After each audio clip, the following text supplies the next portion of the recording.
안녕하세요. 반갑습니다. IT의 답을 터득하다 아답터 채널의 민기수사입니다. 오늘은 2023년 7급 공무원 전산지 인공지능 기출풀이를 해보도록 하겠습니다. 1번 문제고요. 인공지능과 기계학습 딥러닝의 포함 관계를 옳은 것은 이라고 물어봤습니다. 인공지능이 제일 넓은 범위고요. 그 밑에 기계학습 그리고 그 안에 딥러닝이 있죠. 답은 1번이고요.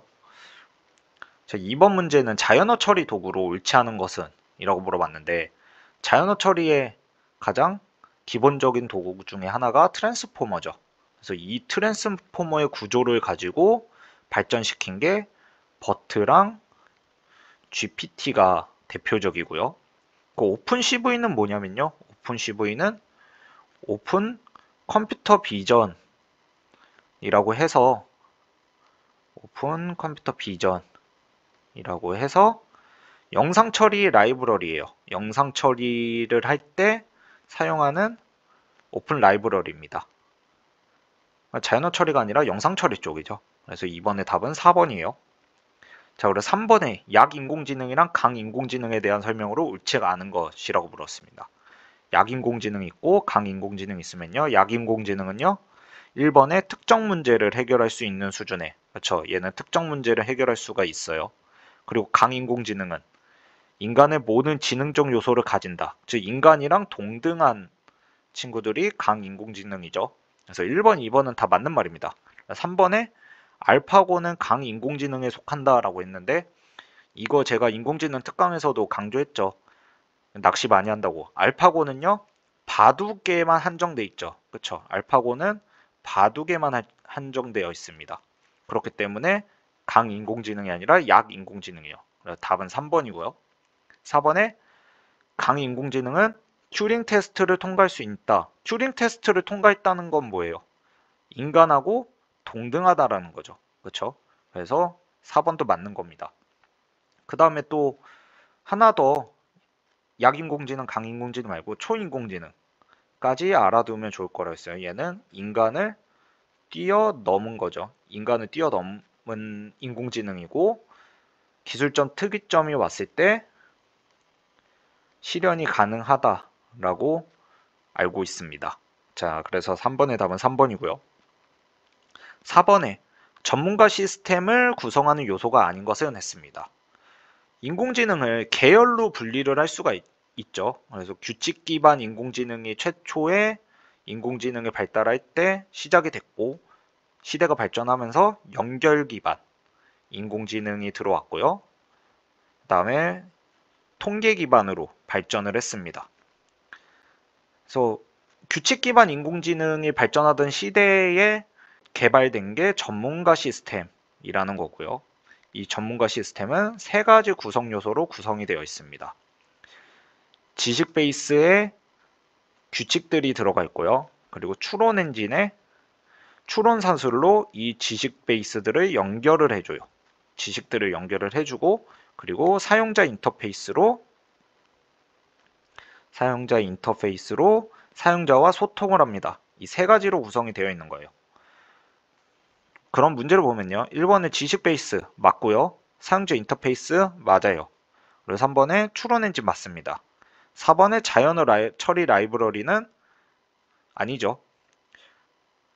규칙 기반 전문가 시스템은 1950년대, 60년대 이럴 때 생성된 시스템이라서 그 당시 때는 자연어 처리 라이브러리가 있지도 않았어요. 그래서 답은 4번입니다. 자, 그리고 5번에 트리 탐색 결과 전역 최저값이 보장되는 기법은 전역 최저값이 보장된다는 거는 진짜 정답을 찾을 수 있냐는 거를 물어보는 거죠.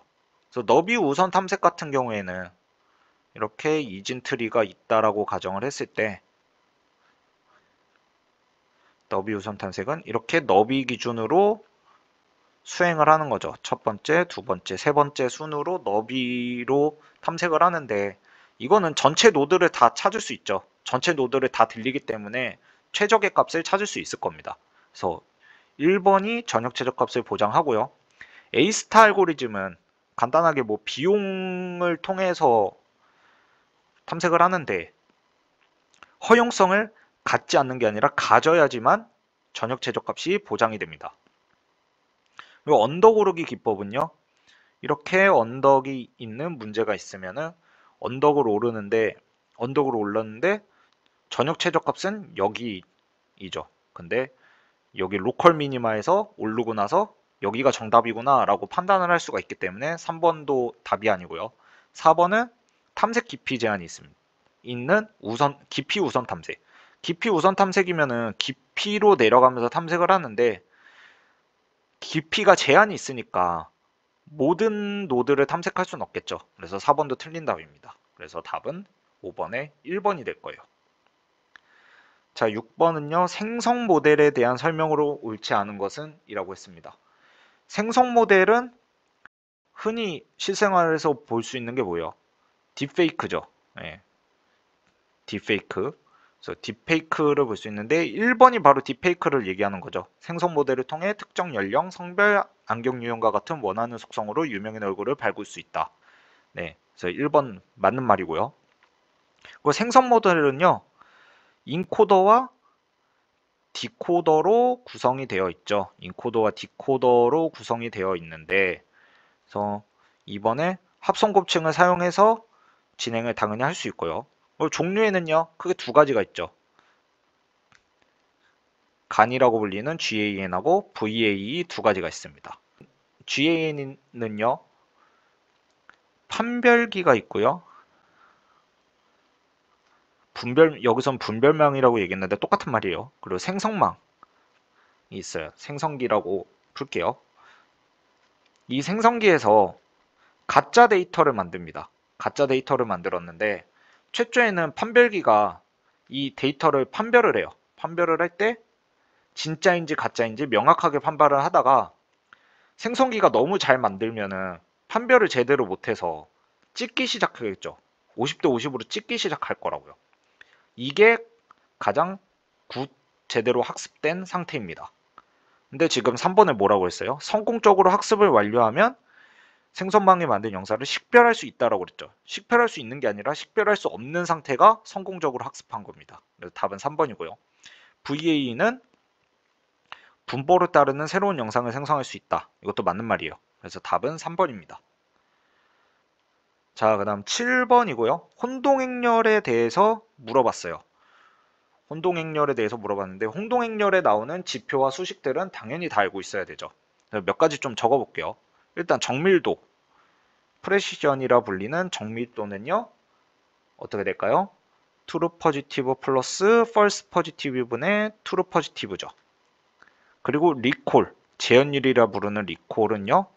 트루 포지티브 플러스 펄스 네거티브분의 트루 포지티브라고 하고 리콜을 부르는 많은 단원들이 있습니다. 민감도라고 부르는 센서티비티 또 리콜과 같은 말이고요. 그 다음에 false 아니죠. true positive rate죠. true positive rate 혹은 hit rate 다 같은 말이에요. 시험에 뭐가 나올지 모르니까 다 알고 계셔야 되고요. 그리고 지금 문제에서 주어진 특이도 있죠. specificity 얘는요. false positive 플러스 true negative 분의 true negative입니다. 그 외에 또 알아야 될 게 뭐 있어요? 뭐 accuracy라는 것도 있고요. 그 다음에 F1 스코어 같은 것들 있죠. 이런 거 다 알고 계셔야 되는 거예요. 또 답은요. 4번이겠네요. 맞는 거를 찾으면 되는 거니까. 자, 그 다음에 8번입니다. 날씨 상태를 변화를 나타내는 동질 마르코프 체인 전이 확률 행렬이 다음과 같을 때. 자, 마르코프 체인은 어디서 써요? 강화 학습의 기본이 되는 이론이죠. 자, 그럼 체인을 한번 문제를 풀기 전에 체인을 그려볼게요. 체인을 그려보면은 좀 문제를 풀기가 쉬워집니다. 맑음에서 흐름이 있는데 자, 오늘 날씨가 맑음인데 내일 날씨가 맑으면요 0.8이죠. 즉 맑음에서 맑음으로 자기 자신으로 0.8 확률로 가고요. 맑음에서 흐림으로는요 0.2로 움직이죠. 그렇죠? 0.2의 확률입니다. 그리고 흐림에서 맑음으로는 0.3이고요. 흐림에서 맑음으로는 확률 0.3이고 흐렸는데 흐릴 확률은 0.7입니다. 자, 그러면 문제는 뭐예요? 오늘 날씨가 맑을 경우 내일 날씨가 흐리고, 내일 날씨가 흐리고 모레 날씨도 흐릴 확률이라고 물어봤습니다. 자, 오늘 날씨가 맑은 경우 내일 날씨가 흐리게 먼저잖아요. 그럼 맑은데 흐리니까 0.2겠네요. 0.2고 그 다음에 흐린 상태에서 모레도 흐리 확률. 흐림에서 흐림으로 가야 되죠. 지금 뭐예요? 0.7이네요. 이거 두 개를 곱해주면 되죠. 그러면 0.14의 답이 나옵니다. 그래서 8번은 2번이고요. 자, 9번 문제입니다. 선형회기에서 손실함수가 다음과 같을 때 경사관법의 내용으로 옳지 않은 것은 학습률은 0.05고요. 가중치는 W, 바이어스는 편향이다 라고 했습니다. 이 문제는 네가 경사관법을 사용할 때 편미분을 할 수 있냐라고 물어보는 문제고요. 미분이 익숙하신 분들한테는 크게 어렵지는 않았을 텐데 미분이 익숙하지 않으신 분한테는 좀 까다로웠을 문제입니다. 보통 이런 문제를 풀 때는 합성함수의 미분을 활용을 하죠. 합성함수의 미분을 쓰면요.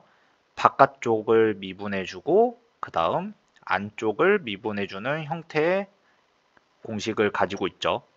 자, 이대로 한번 1번을 풀어볼게요. 1번을 푸는데 요 로스 펑션에서 요 안을 제가 g라고 치환을 해보겠습니다. g라고 치환을 해보면요. 그럼 가중치로 편미분을 하면요. n분의 1에 g의 제곱을 미분하는 형태가 되고요. 그럼 바깥쪽을 미분하니까 g의 제곱은 2g죠. 그래서 이런 식의 형태가 되고 그리고 바깥쪽을 미분했으니까 안쪽을 미분한 걸 곱해줘야겠죠. 자, 그럼 g는 뭐예요? g는 요거잖아요. 제가 표시해놨죠. 요거 해놨으니까 요거 그대로 적어주고요. wxi 플러스 b 마이너스 y 그대로 적어주고 g'을 구해야 되는데 g'은요 w로 미분하면은 여기서 w가 사라지니까 xi만 남게 되겠죠. 그래서 g'은 xi가 될 겁니다. 그래서 이런 식의 답이 될 텐데 1번은요 여기 뒤에 xi가 없죠. 그래서 답은 1번이 되는 거고요. 2번이랑 3번은 경사하강법의 가장 기본적인 식이죠. 그래서 2번이랑 3번은 당연히 맞는 거고요. 자, 그럼 4번은 가중치가 아니라 바이어스로 미분을 해봅시다. 미분을 해보면요. 똑같아요. 제가 G로 치환을 했었죠. 요거 그대로 미분을 해서 또 요 G'만 알면 되는 겁니다. 왜냐면 여기까지는 같죠. B-Y인데 자 G'을 찾으려고 또 여기를 바이어스로 미분하는데 바이어스 따는 지금 1박 혼자 동떨어져 있잖아요. 얘 미분하면요 1이죠. 그래서 결국은 요렇게 식이 완성이 되고 이거를 여기다가 적용을 하려고 하니까 B- 학습률이 0.05니까 0.05 곱하기 n분의 2의 위의 식 그대로 적용을 해주면 이게 곱해져서 0.1이 된 거잖아요. 그쵸? 그래서 곱해져서 0.1이 된 거니까 4번도 맞는 식이 됩니다. 그래서 답은 1번이에요. 자, 10번에 시그모이드 활성함수가 가에서 사용됐을 때 출력값은? 이라고 물어봤습니다. 편향은 0이라고 했으니까 편향은 고려할 필요 없고요. 그러면은 여기서는 첫 번째는 0.5에서 0.6이 들어가죠. 그럼 0.6 곱하기 0.5가 들어갈 거고요. 두 번째는 마이너스 2 곱하기 0.3이 들어갈 거고 세 번째는 1.5 곱하기 0.2 두 번째는 0 곱하기 1.0이 들어가겠네요. 그러면 첫 번째는요. 0.6 곱하기 0.5니까 0.3이 될 거고요. 두 번째는 마이너스 2 곱하기 0.3이니까 마이너스 0.6 그 다음에 세 번째는 1.5 곱하기 0.2니까 0.3이고 그 다음에는 0 곱하기 1.0이니까 0일 거고 이제 가에서 다 합쳐지겠죠. 이거 다 합쳐지면은 답은 뭐가 나와요? 0이 나오겠네요. 0. 근데 0인데 0에서 시그모이드 활성화 함수를 적용을 하니까 시그모이드 활성화 함수는 0에서 0.5죠. 답은 0.5가 되겠네요. 그래서 2번입니다. 자, 그 다음은 11번 문제고요. 합성공 신경망에 대한 설명으로 옳지 않은 것은 했습니다. 컨볼루션 뉴럴 네트워크 CNN은요. 신경망에다가 컨볼루션 레이어하고 풀링 레이어 두 개가 합쳐져서 구성이 되죠. 그리고 얘는 이미지 분류 업무에 CNN을 활용할 수 있다. 맞는 말이고요. 그 다음에 이번에 CNN 내부에는 여러 개의 합성 곱층과 풀링 층을 배치할 수 있다. 맞습니다. 그리고 CNN에서는 완전 연결층이 사용되지 않는다라고 했는데 완전 연결층을 사용을 하죠. CNN은 완전 연결층을 사용을 합니다. 그래서 답은 3번이고요. 4번에 CNN에서는 과적합되는 문제를 해결하기 위해 드랍아웃 기법을 사용합니다. 그래서 답은 3번입니다. 자, 그 다음에 12번이고요. 생성 모델. 아까 생성 모델 문제 있었죠. 그 자고 부호하기에 대한 설명으로 옳지 않은 것은 이라고 했습니다. 생성 모델은요. 특징 추출에도 사용된다. 맞고요. 생성 모델은 비지도 학습이요. 비지도 학습이요. 비지도 학습. 그래서 정답이 없는 상태에서 학습을 하는 비지도 학습입니다. 답은 2번이고요. 생성 모드를 좀 더 보면은 인코더에서 디코더가 있는데 인코더에서 차원을 축소를 하고요. 차원을 축소한 다음에 다시 디코더에서 차원을 키우는 이런 구조로 되어 있습니다. 그래서 3번도 인코더에선 차원을 점점 줄이나 디코더에선 차원을 점점 늘리기 때문에 출력층에서 원래 차원을 회복한다. 맞는 말이에요. 그리고 VA는 잠재 변수의 발산을 방사하기 위한 규제항의 오차를 포함하여 학습한다. 얘도 맞는 말입니다. 그래서 12번의 답은 2번이고요. 자, 그다음 13번 문제. 영어로 말한 내용을 한국어로 듣게 해주는 스마트폰 기반 자동 번역 시스템에 대한 설명으로 옳지 않은 것은 했습니다. 1번 보면요. 영어로 말한 내용을 스마트폰 마이크로 듣고 음성인식 기술을 사용하여 영어 문장으로 변형한다. 뭐 맞는 것 같죠? 뭐 이런 거는 상식으로 그냥 푸시면 돼요. 이런 13번 문제는. 2번은 기계 번역에서는 신경망을 이용하지 않는 기법도 있다. 머신러닝에서 신경망을 사용하지 않는 기법들 정말 많죠. 그래서 2번도 맞고요. 3번에 신경망을 이용하여 번역할 경우 영어 문장을 일본어 문장으로. 자, 영어 문장을 일본어 문장으로. 그 다음에 일본어 문장을 한국어 문장으로 번역을 하고 있으면요.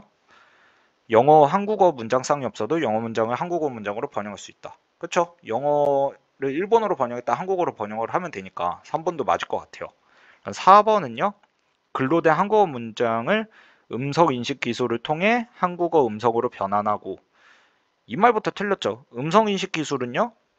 말 그대로 음성을 인식하는 거지 음성으로 변환하는 기술이 아니죠. 이거 13번 같은 거는 말장난인 문제예요. 그래서 답은 4번입니다. 자, 일단은 13번 문제까지 풀어봤고요. 14번부터 25번은 2부에서 이어가도록 하겠습니다. 수고하셨습니다.